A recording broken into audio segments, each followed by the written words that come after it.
I would constantly be looking for something to put in my system. I never wanted to be sober. I was saved and baptized when I was 6. I was raised in a Christian home. I went to a Christian school. I went to a great church all my life. I wasn't truly giving Jesus the rest of my life, and I should have. After high school, I kind of just went through the gig. I had plans to go into the United States Navy, and I did. I enlisted.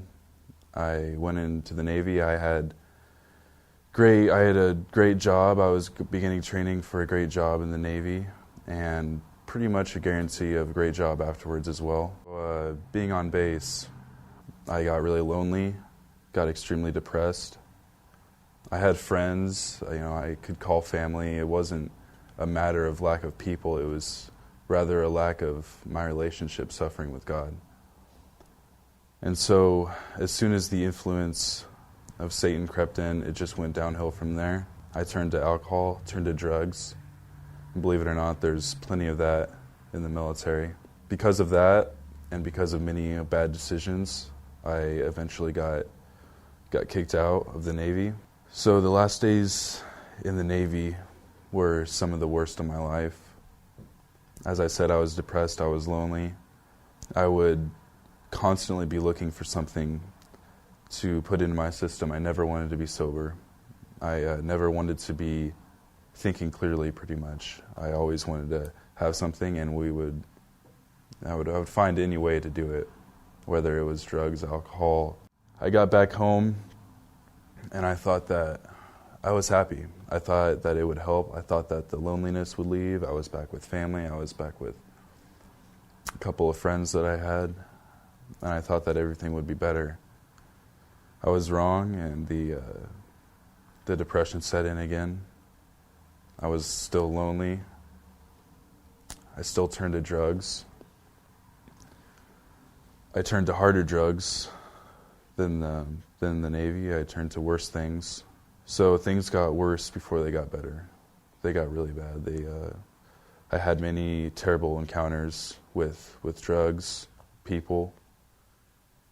During one extremely miserable encounter with drugs, I was laying in my room after the weekend got done, and I was just laying in my room recovering, and I felt miserable. It was pretty much the end of the line.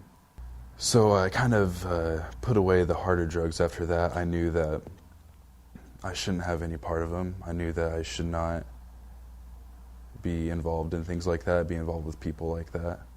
I soon turned to marijuana.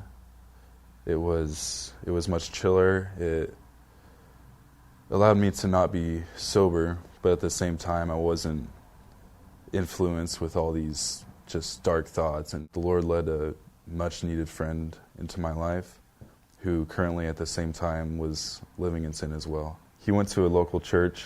He soon invited me to church. When I heard church, I got a good feeling. I was just kind of like, man, it's been a while. I would love to go to church. I came to Hungry Generation, and it was, from the first service, it was great. The worship was powerful. The preaching was powerful. The people were powerful. And, you can tell that the presence of God is in this church. And Pastor said something that really just touched my heart. He said, God cannot bless what's not in his hands. And so from that moment on, I just kind of, the whole thing with the marijuana, the whole thing with how the rest of my life was going, I just kind of said, God, you have my life. I place my addictions in your hands. I place my future in your hands. Your will be done. Ever since giving my life to Christ, ever since just kind of rededicating, making a clear image of where the rest of my life is going, things have changed. I don't smoke marijuana. I don't smoke cigarettes. I've quit drinking. It's so much better living sober. And I thank God for what he's done in my life. I thank him that his timing was perfect.